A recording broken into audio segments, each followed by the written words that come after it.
સાહેબ બંદગી સાહેબ સત્સંગ ભજનના એક કાર્યક્રમમાં શ્રોતાગણમાંથી એક પ્રશ્ન થયો કે આત્મા એક કે બે, અને જો એક છે તો કોઈ દુબળો, કોઈ પાતળો, કોઈ સુખી, કોઈ દુઃખી, વગેરે વગેરે વગેરે વગેરે અસમાનતા કેમ?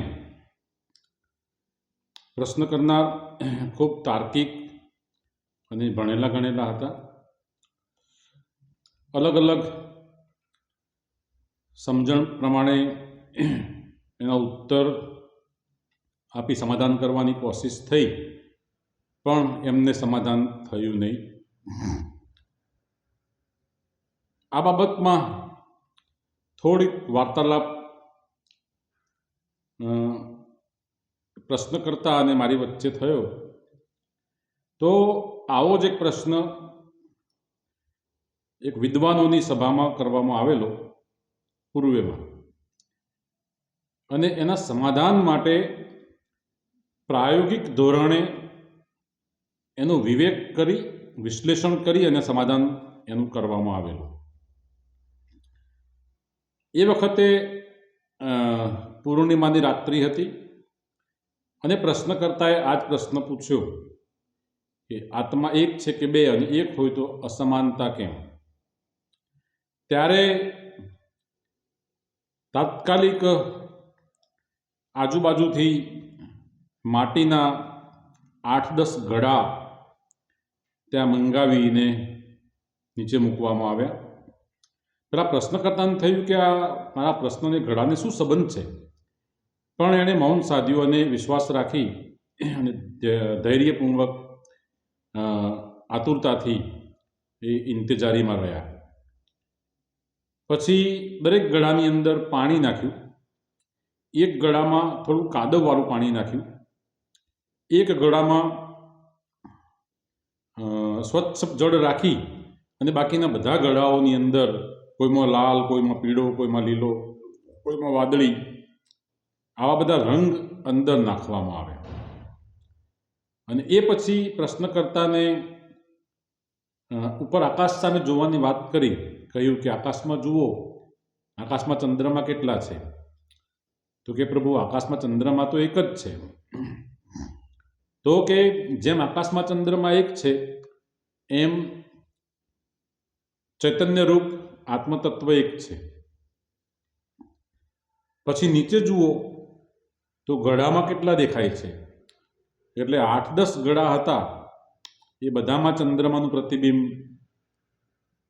કોઈમાં ઝાંખું, કોઈમાં બરાબર, જેમ હતું એ પ્રમાણે અંદરની પરિસ્થિતિ પ્રમાણે પ્રતિબિંબ દેખાવા લાગ્યું.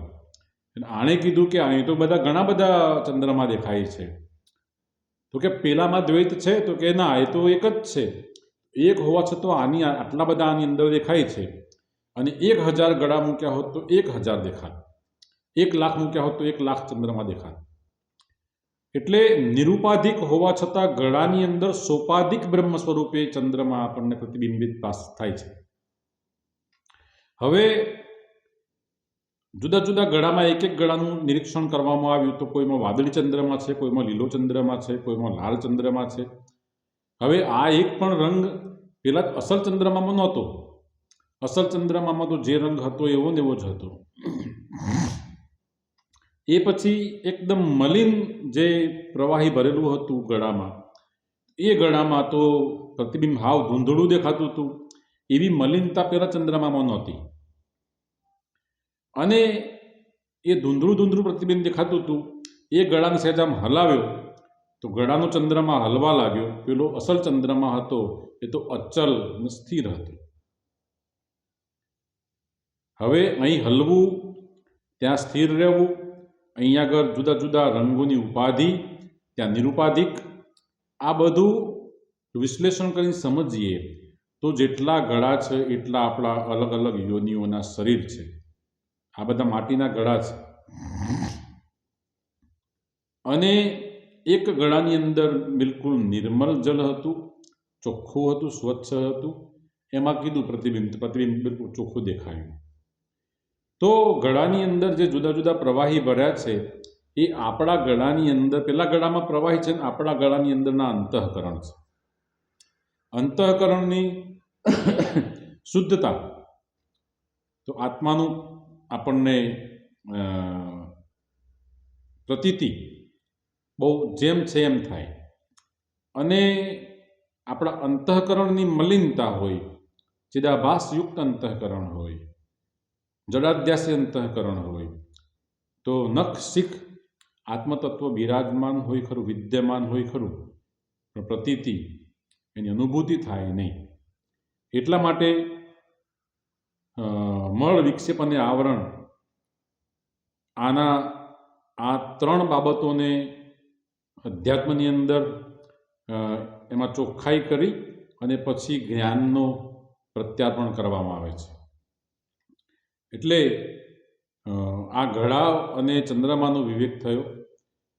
બીજી વાત કે આપણા ઘરે જે લાઇટ આવે છે એમાં ટીવી, ફ્રીજ, વોશિંગ મશીન હોય, પંખા હોય, એસી હોય, બલ્બ હોય, નાની નાની પેલી સિરીજવાળી નાની નાની ગોળીઓ હોય, આ બધામાં ત્યાંથી પ્રવાહ આવે છે. હવે એ પ્રવાહ આપણને વાયરના દોરડામાં ક્યાંય દેખાતો નથી કે અહીં આમ જાય છે, પણ આપણે આને સ્પર્શ કરીએ તો આપણને એની અનુભૂતિ થાય છે. એમ એ પ્રવાહ જ્યારે આવે છે તો જે ઉપકરણને જેટલો પ્રવાહ જોઈએ એટલો પ્રવાહ એ મેળવી લે છે. પ્રવાહની કોઈ એવી ઈચ્છા કે એનામાં કોઈ એવો ભેદાભેદ નથી કે આને ઓછો આપવો ને આને વધારે આપવો. કીડીથી કુંજર સુધી જેની જેવી ઉપાધિ વળી છે એ પ્રમાણેનું એની અંદર એની વ્યવસ્થા થઈ જાય છે. એટલે નાની ગોળીમાં આટલો પ્રચંડ પ્રવાહ આવતો હોવા છતાં ગોળી ઉડી નથી જતી. અને મોટું વિશાળકાય કોઈ યંત્ર હોય, યંત્ર પણ ઇલેક્ટ્રિકથી ચાલતું હોય તો એ જ પાવરથી ચાલે છે. એટલે આ બધા ઉપકરણ છે અને બધા ઉપકરણોની અંદર જેમ વાયરમાં પ્રવાહિત છે સપ્લાય પાવર, એમ આની અંદર પ્રવાહિત છે. તો આ એક વિવેકના ઘરની વાત છે.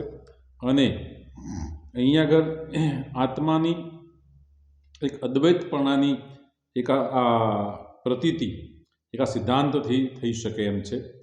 આમ તો જો જોવા જઈએ તો આત્મતત્વ, જેને શિવ, બ્રહ્મ, ચેતના, આ વગેરે વગેરે, આત્મા, ઈશ્વર આ બધા શબ્દોથી પણ એ પર છે, શબ્દાતીત છે, અક્ષરાતીત છે, અક્ષરમાંય નથી સંભવ એમ.